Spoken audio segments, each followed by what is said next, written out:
வணக்கம், welcome to Sami spoken English. இன்னைக்கு நம்ம பார்க்க போகிற லெசன் வந்து useful and interesting expressions about hell. சரி, ஹெல்லுனா என்ன? நாம் எல்லாருக்குமே தெரியும், நரகம். இதுக்கு ஆப்போசிட் என்ன? சொர்க்கம். தமிழில், இங்கிலீஷில் பார்த்தீங்கன்னா ஹெவன் அல்லது பாரடைஸ். சரி, இந்த ஹெல்லை பற்றின சுவையான மற்றும் பயனுள்ள ஒரு சில வாக்கியங்களை இந்த வீடியோவில் நாம் பார்க்கலாம். நம்பர் 1, யாரையா பார்த்து கொஞ்சம் கோவமா நக்கலா நையாண்டியா என் கண்ணு முன்னாடி நிற்காத, எங்கேயாவது போ அப்படின்னு சொல்லுவோம். இது இங்கிலீஷில் go to hell, go to ஹெல்னு சொல்கிறோம். அதே மாதிரி யாரையா பார்த்து சொல்லுவோம் கொஞ்சம் கோவமா, கொஞ்சம் ஜோக்கா கூட சொல்லுவோம், உருப்படாமல் போ, ஒழிஞ்சு போ சொல்லுவோமா? இது இங்கிலீஷில் எப்படி சொல்லுவோம்? Go to dogs, go to dogs. Next பார்க்க போகிறோம். நம்பர் 2, வலியில் உயிர் போகுது. அடிக்கடி சொல்லுவோம், உடம்புல எங்கேயாவது வலிச்சதுன்னா வலியில் உயிர் போகுது. எப்படி சொல்கிறது இங்கிலீஷில்? It is paining like hell, it is paining like hell. அதே மாதிரி எனக்கு பசியில் உயிர் போகிறது. இது எப்படி சொல்கிறது இங்கிலீஷில்? I am hungry like hell, I am hungry like hell. Next பார்க்க போகிறோம். சொற்ப சம்பளத்துக்கு, கொஞ்சம் சம்பளத்துக்கு நாங்கள் மாடா உழைச்சோம். we worked like hell for peanuts, we worked like hell for peanuts.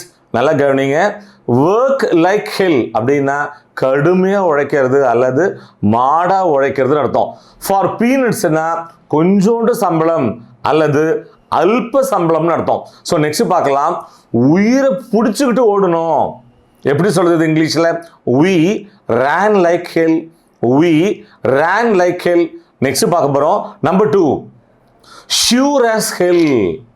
என்னங்க அர்த்தம்? நிச்சயமாக. நல்லா கவனிங்க, தமிழில் நிச்சயமாக நம்ம சொல்லுவோம், அதுக்கு ஆல்ரெடி இங்கிலீஷில் நமக்கு 2 வேர்ட்ஸ் தெரியும். என்னென்ன? certainly, அப்புறம் டெஃபினெட்லி. ஆனால் நிச்சயமாக அப்படிங்கிறதுக்கு ஷியூர் அஸ் ஹெல் இந்த ஃப்ரேஸையும் பயன்படுத்தி கொள்ளலாம். சரி, ஷியூர் அஸ் ஹெல்லுக்கு நாம் 2 எக்ஸாம்பிள்ஸ் பார்க்கலாம். நம்பர் 1, அவன் தான் அதை செஞ்சான், எனக்கு நிச்சயமாக தெரியும், எனக்கு உறுதியாக தெரியும். he is the one who did it, I am sure as hell. he is the one who did it, I am sure as hell. Next example என்ன? அவன் வந்து தன்னோட முடிவை நினைச்சு கண்டிப்பா வருத்தப்பட போறான், எனக்கு உறுதியா தெரியும், நிச்சயமா தெரியும். I am sure as hell he is going to regret his decision, I am sure as hell he is going to regret his decision. Next பார்க்க போறோம். hell bent என்ன அர்த்தம்? புடிவாதமா இருக்கிறது, விடாப்புடியா இருக்கிறது, இல்லாட்டி உறுதியோட இருக்கிறதா தான் இங்கிலீஷில் hell bent அப்படின்னு சொல்றோம். Let's an example. பழிக்கு பழி வாங்கணும்னு அவங்க புடிவாதமா இருக்காங்க, உறுதியா இருக்காங்க. they are hell bent on revenge, they are hell bent on revenge. Next example பார்க்கலாம்.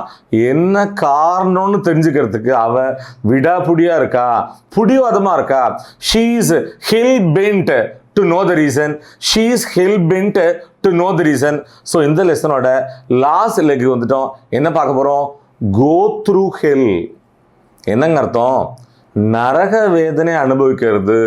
தமிழில் வந்து அடிக்கடி பயன்படுத்துவோம், நான் வந்து நரக வேதனை அனுபவிச்சோம்ப்பா அப்படின்னு சொல்லுவோமா? அதை தான் இங்கிலீஷில் கோ த்ரூ ஹெல் அப்படின்னு சொல்கிறோம். Let's an example. வேலை போன பிறகு அவ நரக வேதனை அனுபவிச்சா. she went through hell after the loss of her father.